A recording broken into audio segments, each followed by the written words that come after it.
Hello प्यारे दोस्तों, आप सभी का स्वागत है आज की नई और मोटिवेशनल कहानी में। सुनते हैं आज की कहानी। एक बार की बात है कि एक बहुत ही नेक इंसानों की बस्ती थी। उस बस्ती में सभी मिलजुल कर बहुत ही प्यार मोहब्बत से रहते थे। एक दिन की बात है कि उस बस्ती में एक जादूगर आया। वो बूढ़ा था और उसने अपने कंधे पर एक थैला टांग रखा था। वो बस्ती वालों से कहने लगा कि मैं जादू के बहुत अच्छे अच्छे करतब जानता हूँ। उसकी बात सुनकर बस्ती के लोग उसके चारों तरफ इकट्ठा हो गए। उसने अपने थैले से जादू की एक लकड़ी निकाली और जादू के करतब दिखाने लगा। उसने जादू के कई करतब दिखाए और लोग खुश हो रहे थे। उसके बाद उसने अपने थैले से एक बहुत ही कीमती हीरा निकाला और अपनी हथेली पर रखकर लोगों को दिखाया। हीरा बहुत ही कीमती था। उस बस्ती में एक जौहरी था। जब उसने हीरे को देखा तो हीरा वाकई बड़ा बेशुमार कीमती था। उसने लोगों से कहा कि इस तरह के कई हीरे लाल मोती एक पहाड़ी पर मिलते हैं, जिसके बारे में सिर्फ मैं ही जानता हूँ। अगर कोई आप में से इस तरह के कोई हीरे लेना चाहे तो मेरे साथ जाकर वो हीरों को ला सकता है। लेकिन बस्ती का कोई भी आदमी उसके साथ जाने के लिए तैयार न हुआ। लेकिन उस बस्ती में एक बहुत ही लालची आदमी था। वो उसके साथ जाने के लिए तैयार हो गया। बस्ती के लोगों ने उसे बहुत समझाया, लेकिन वो नहीं माना। तो इस तरह वो जादूगर उस आदमी को अपने साथ लेकर लोगों की नज़रों से ओझल हो गया। लोग देखते रह गए। जादूगर उसे जंगल की तरफ लेकर गया। इस तरह से कुछ दिन गुजरे, कुछ महीने गुजरे, कई साल बीतने लगे, लेकिन वो आदमी लौट कर नहीं आया।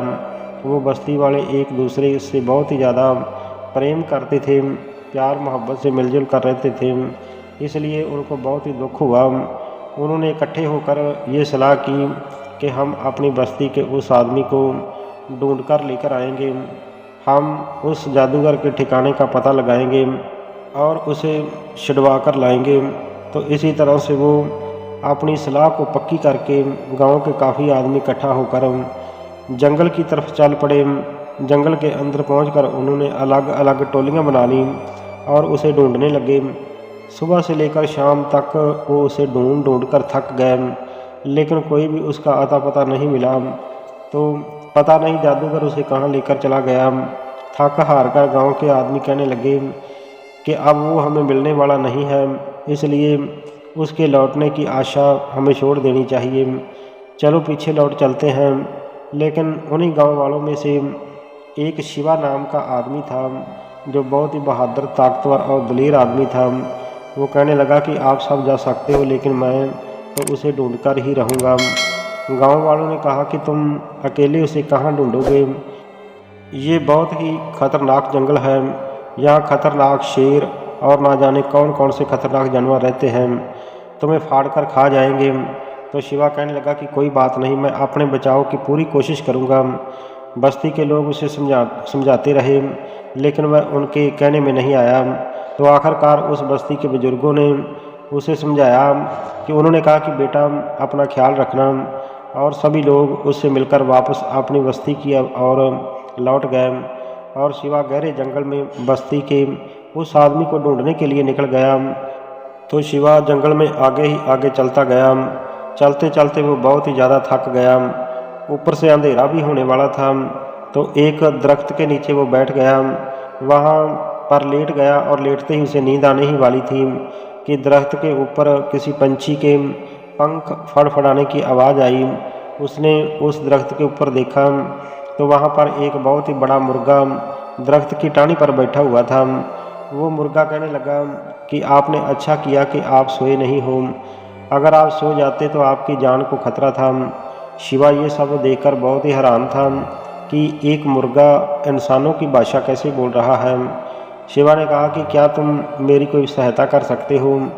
वो मुर्गा कहने लगा कि आप कहाँ जाना चाहते हो, बताओ कि मैं आपकी क्या सहायता करूं। तो शिवा कहने लगा कि ऐ मुर्ग, मैं अपनी बस्ती के एक आदमी को एक जादूगर से छुड़वाने के लिए आया हूँ। वह जादूगर हमारी बस्ती में से उसे इसी जंगल में लेकर आया है, लेकिन काफ़ी सालों के बाद भी वो आदमी बस्ती में नहीं लौटा। और मैं उसे ढूंढकर अपनी बस्ती में वापस लेकर जाना चाहता हूँ। तो मुर्ग कहने लगा कि ऐ शिवा, क्या तुम उस जादूगर से अपनी बस्ती के आदमी को छुड़ाना चाहते हो? तो शिवा ने कहा कि हाँ बिल्कुल, मैं उसे लेकर जाना चाहता हूँ। तो मुर्ग ने कहा कि मेरे भाई, ये संभव नहीं है, क्योंकि वो जादूगर के पास बहुत सी जादू की शक्तियाँ हैं, तुम उसका मुकाबला नहीं कर सकते। और इस जंगल के चप्पे चप्पे पर उसने मौत का जाल बिछा रखा है। जहाँ पर तुम सोने जा रहे थे वहाँ पर उसके छोड़े हुए सांप आते हैं और इंसान को डसते ही उसकी मृत्यु हो जाती है। लेकिन शिवा हैरान था कि इस मुर्ग को उसके नाम का कैसे पता है। फिर शिवा उस मुर्ग से पूछने लगा कि ऐ प्यारे मुर्ग, तो फिर मुझे बताओ कि मैं रात कहाँ बताऊँ जहाँ पर कि वह जादूगर का कोई असर ना हो सके, कोई खतरा ना हो। तो मुर्ग कहने लगा कि यहाँ से 2 मील की दूरी पर एक पहाड़ी है, उस पहाड़ी के ऊपर एक पानी का बहुत ही सुंदर चश्मा है, वहाँ पर तुम रात गुजार सकते हो। वहाँ पर ये जादूगर नहीं पहुँच सकता, वहाँ पर कोई भी खतरा नहीं है। उसके बाद उस मुर्ग ने एक दरख्त की तरफ इशारा किया। दरख्त के ऊपर बहुत ही सुंदर फल लगे हुए थे। वो कहने लगा कि इस दरख्त से तुम फल तोड़कर खा लो। जैसे ही शिवा ने फल तोड़कर खाए तो उसके अंदर एक असीम शक्ति, असीम ताकत आ गई। उसे लगा कि जैसे वो ताज़ा दम है। मुर्ग कहने लगा कि शिवा भाई, अपनी मर्जी से इस जंगल के किसी भी पेड़ से कोई फल तोड़कर मत खाना। इसी दरख्त के कुछ फल तुम अपने साथ भी ले जाओ, और रास्ते में भी इसी तरह का कोई भी पेड़ आए तो उसी से ही फल तोड़कर खाना। अच्छी तरह से इस पेड़ की पहचान कर लो। तो शिवा ने ऐसा ही किया, कुछ फल साथ ले लिए और चलने लगा। चलते चलते वह पहाड़ी के ऊपर चढ़ गया। ऊपर देखा तो बहुत ही सुंदर चश्मा है, चारों तरफ फूल ही फूल खिले हुए हैं, बहुत सुहावना मंजर है। तो शिवा ने मुंह हाथ धोया और चश्मे के पानी पिया, तो कुछ फल भी खाए और वो सो गया। जब वो सुबह उठा तो अपने आप को बहुत ही हल्का फुल्का और ताकतवर महसूस कर रहा था। उसके शरीर में बहुत ज़्यादा ताकत आ चुकी थी। सुबह जब वह चलने लगा तो पीछे से उस मुर्ग की फिर आवाज़ आई कि ऐ शिवा, तुम कैसे इस जादूगर को ढूंढोगे? तो शिवा कहने लगा कि पता नहीं, लेकिन मैं अपनी हिम्मत से चलता जाऊंगा। तो उस मुर्ग ने बताया कि ये जो तुम सामने शहतूत के दरख्त देख रहे हो, इनकी कतार के साथ साथ ही तुम चलते जाना। वह रास्ता जादूगर की तरफ जाता है, लेकिन संभल कर, रास्ते में बहुत खतरनाक जानवर हैं, उनसे ज़रा संभल कर जाना। तो शिवा चलने लगा। रास्ते में जहाँ भी मुर्ग के बताए हुए वो फलों के दरख्तों को देखता है तो उससे वह फल तोड़ लेता है, क्योंकि उन फलों में बहुत ही ज़्यादा ताकत थी। चलते चलते आगे आसमान की तरफ से बहुत ही विशाल 2 पंछी उतरे और वे बहुत ही खतरनाक पंछी थे। वह शिवा की तरफ बढ़ने लगे तो उनकी चोंच में से खून टपक रहा था। तो शिवा ने अपने बचाव के लिए उसके हाथ में जो कुल्हाड़ी थी उसे संभाला और वहाँ से पत्थर उठाकर एक पत्थर बड़े ज़ोर से एक पंछी के सिर पर मारा। तो शिवा के शरीर में इतनी ताकत आ गई कि वो पंछी वहीं पर ढेर हो गया। तो इसी तरह से दूसरा पंछी भी अपनी जान बचाकर भाग गया। तो शिवा समझ नहीं पा रहा था कि आखिरकार मेरे शरीर के अंदर ये बेपनाह ताकत कहाँ से आ गई। तो फिर आगे चलने लगा। चलते चलते उसे एक गुफा नज़र आई। वो अजीब तरह की एक गुफा थी जिसे देखकर बहुत डर लग रहा था। जैसे वह गुफा के नज़दीक पहुंचा तो उसे बहुत जहरीले सांपों ने घेर लिया।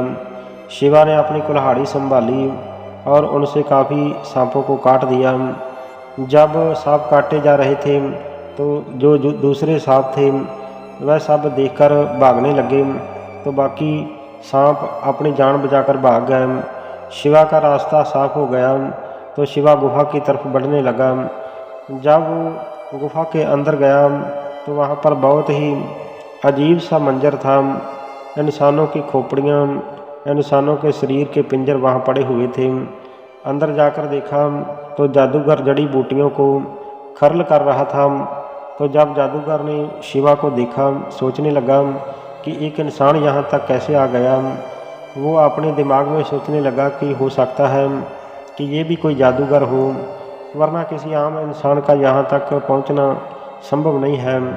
तो वो बूढ़ा जादूगर शिवा से कहने लगा कि क्या तुम भी कोई जादूगर हो। शिवा ने कहा कि इसलिए तो यहाँ पर आया हूँ क्योंकि शिवा उस जादूगर का राज जानना चाहता था। तो शिवा उस जादूगर को कहने लगा कि हाँ, मेरे पास जादू की ताकत तो है, लेकिन मैं किसी को उस्ताद धारण करना चाहता हूँ ताकि मैं अच्छी तरह से जादू की शक्तियाँ हासिल कर सकूँ। तो शिवा जादूगर से कहने लगा कि क्या तुम मेरे उस्ताद बनोगे। वो जादूगर सोचने लगा कि क्यों ना मैं इसे अपना चेला बना लूँ और इससे सारे काम करवाऊँगा, ये जड़ी बूटियाँ भी खर्ल करवाऊँगा। वो जादूगर कहने लगा कि मैं तुम्हें अपना चेला तो बना लूँगा, लेकिन मेरा तुम्हें एक काम करना होगा कि जो ये जड़ी बूटियाँ हैं इनका अर्क तुम्हें निकालना होगा। तो शिवा कहने लगा कि ऐ जादूगर, इन जड़ी बूटियों का आप क्या करोगे। तो वो कहने लगा कि इसकी एक बहुत ही कीमती अकसीर तैयार होगी और जिसके बारे में मैं तुम्हें बाद में बताऊंगा, पहले तुम इसे तैयार कर लो। तो शिवा कहने लगा कि ठीक है। वो जादूगर की बूटियां खर्ल करने लगा और उनका जौहर निकालने लगा। जादूगर और बूटियां लेने के लिए जंगल चला गया। वो बूटियां लाता और शिवा जल्दी से जल्दी उनका अर्क निकाल देता। तो खर्ल करते करते जड़ी बूटियों का रंग स्वर्ण की तरह होने लगा। जादूगर जंगल में से बूटियां लेने गया हुआ था, लेकिन शिवा हैरान था कि ये बूटियां स्वर्ण में कैसे बदल रही हैं। जब जादूगर जंगल से बूटियां लेकर वापस लौटा तो शिवा ने कहा कि ये अकसीर तो तैयार होने की कगार पर है, इसमें सिर्फ एक बूटी डालने की ज़रूरत है कि ये पूरी अकसीर बन जाएगी। जादूगर कहने लगा कि क्या तुम जानते हो कि वो कौन सी बूटी है। शिवा कहने लगा कि तुम और बूटियां लेकर आओ, अभी और खर्ल करना होगा।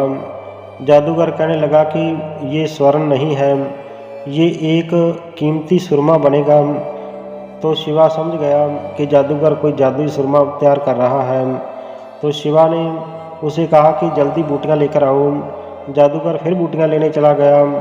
तो शिवा ने उस खर्ल में से जो जड़ी बूटियों का अर्क था, उसमें से दोनों आँखों में एक एक सिलाई लगा ली। जब पहली आँख में लगाया तो दिन में ही आसमान में उसे तारे दिखाई देने लगे। जब दूसरी आँख में वो सुरमा लगाया तो धरती के अंदर जितने भी खजाने थे उसे नज़र आने लगे। जब शिवा गुफा से बाहर निकला तो उसने धरती के अंदर देखा तो उसे सभी खजाने नज़र आने लगे। गुफा के बाहर मुर्गा भी मौजूद था। उसने शिवा को आवाज़ दी कि शिवा, मैं जानता हूँ कि बड़े बड़े खजाने कहाँ पर हैं, तुम मेरे पीछे पीछे आओ, मैं बताता हूँ। तो शिवा उसके पीछे पीछे जाने लगा। तो वो मुर्गा उसे एक पुराने खंडर में लेकर गया और वो मुर्गा कहने लगा कि इस खंडर के अंदर ज़मीन के नीचे बहुत से पुरातन काल के खजाने दबे हुए हैं, तुम अपनी जादुई आँख से देख सकते हो। शिवा ने जब धरती के नीचे देखा तो वहाँ पर बहुत बड़ा खजाना था, जिसमें कि 4 संदूक सोने की अशर्फियों से भरे हुए थे। शिवा एक जगह से कुंदाल से ज़मीन को खोदने लगा तो नीचे से एक बहुत बड़ा गोल पत्थर दिखाई देने लगा। जब उसने जोर लगाकर पत्थर को एक साइड में हटा दिया तो नीचे से एक गुफा निकल आई, जिसमें नीचे की तरफ सीढ़ियाँ जाती थीं। सीढ़ियाँ उतरकर शिवा ज़मीन के नीचे गया तो उसने देखा कि ज़मीन के नीचे बहुत ही बड़ा खजाना है। 4 संदूक सोने की अशर्फियों से भरे हुए हैं। वो एक एक करके उन चारों संदूकों को बाहर ले आया। इतनी देर में वो जादूगर भी वहाँ पर आ गया। उन अशर्फियों से भरे हुए संदूकों को देखकर जादूगर कहने लगा कि मुझे तो पूरा जीवन लग गया इस खजाने के पीछे, लेकिन तुमने कहाँ से निकाला। तो शिवा ने कहा कि इस गुफा के अंदर ही ये खजाना था, तो अभी मैंने चारों संदूक सोने की अशर्फियों के भरे हुए बाहर निकाल लिए हैं, तो अभी ये चारों ही संदूक तुम्हारे हैं। जादूगर खुश हो गया। तो शिवा ने कहा कि इस गुफा के अंदर एक दीवार है, उस दीवार के ऊपर एक बहुत कीमती हीरा जड़ा हुआ है। वो हीरा मुझसे उखड़ नहीं रहा था, क्योंकि मैंने अपने जादू से बहुत ज़ोर लगाया, लेकिन फिर वहाँ से आवाज़ आई कि तुम्हारा जो उस्ताद जादूगर है, इसे वही अपनी ताकत से उखाड़ सकता है। अगर तुम चाहो तो इस गुफा के अंदर सीढ़ियाँ उतरकर हीरा हासिल कर सकते हो। उस बूढ़े जादूगर के अंदर लालच पैदा हो गया और वो नीचे सीढ़ियाँ उतर गया। जैसे ही वह गुफा के अंदर गया तो शिवा ने जो पत्थर गुफा से हटाया था उसे गुफा के ऊपर रख दिया और ऊपर से मिट्टी डालकर उसे ढक दिया। जादूगर नीचे चिल्लाने लगा, लेकिन उसकी आवाज़ बाहर नहीं आ सकती थी, इसलिए सदा सदा के लिए उस जादूगर का खेल ख़त्म हो गया और वो मर गया। जैसे ही जादूगर मरा तो वो मुर्गा जो था वो एक शहजादे के रूप में आ गया। तो शिवा को उस शहजादे ने बताया कि जादूगर ने अपनी शक्ति से मुझे मुर्गा बना दिया था, इसलिए तो मैं इसके बारे में सारे राज जानता था। तो वह शहजादा शिवा का बहुत धन्यवाद करने लगा, जिसने उसको एक नया जीवन दिया था। तभी शिवा कहने लगा कि मेरी बस्ती का वो आदमी को इस जादूगर ने कहाँ छुपाया होगा, उसकी गुफा में जाकर हमें देखना होगा। तो वह शहजादा और शिवा सोने की अशर्फियों वाले संदूकों को उठाकर गुफा के पास लेकर आए और गुफा के अंदर जाकर उन्होंने चारों तरफ देखा। उस गुफा के अंदर उसके गांव का जो आदमी था वह बेहोश पड़ा हुआ था और उसके पास कांच के टुकड़े बिखरे हुए थे। तो शिवा ने उसके मुंह पर पानी के छींटे लगाए और उसे होश में लेकर आए। जैसे वो होश में आया तो शिवा ने पूछा कि तुम्हें इस जादूगर ने कहाँ पर छुपा कर रखा था। तो वो आदमी कहने लगा कि ये जो तुम सामने कांच के टुकड़े देख रहे हो, ये एक कांच की बोतल थी, इसी बोतल के अंदर ही मुझे वो कैद करके रखता था। लेकिन जैसे ही वो जादूगर गुफा के अंदर मारा गया तो उसका जादू भी ख़त्म हो गया और ये बोतल टूट गई और मैं आज़ाद हो गया हूँ। वो जादूगर रोज़ाना ही मुझे इस बोतल से निकालकर अपनी जड़ी बूटियों का अर्क निकालने के लिए मुझे कहता था। इसी तरह उसने ना जाने कितने आदमियों की बलि चढ़ा दी। तो शिवा कहने लगा कि तुम चिंता मत करो मेरे दोस्त, अब हम आ चुके हैं और जादूगर मर चुका है।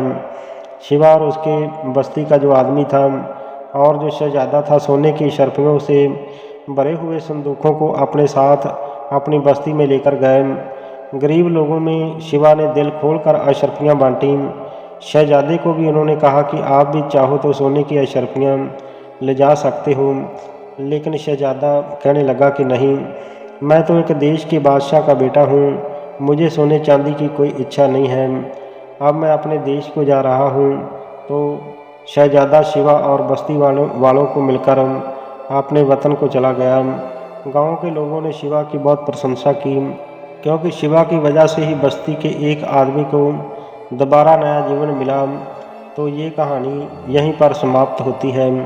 इस कहानी से हमें सीख मिलती है कि इंसान की हिम्मत के आगे दुनिया का कोई ऐसा काम नहीं जो टिक सके। इसलिए चाहे कितना भी मुश्किल का समय आ जाए, इंसान को अपनी हिम्मत नहीं हारनी चाहिए। तो प्यारे दोस्तों, ये थी मोटिवेशनल कहानी। अगर कहानी पसंद आई हो तो कृपया मेरे चैनल को सब्सक्राइब जरूर कर देना। हमेशा अच्छा सोचो, अच्छा करो, खुश रहो। वंदे मातरम, जय भारत, धन्यवाद।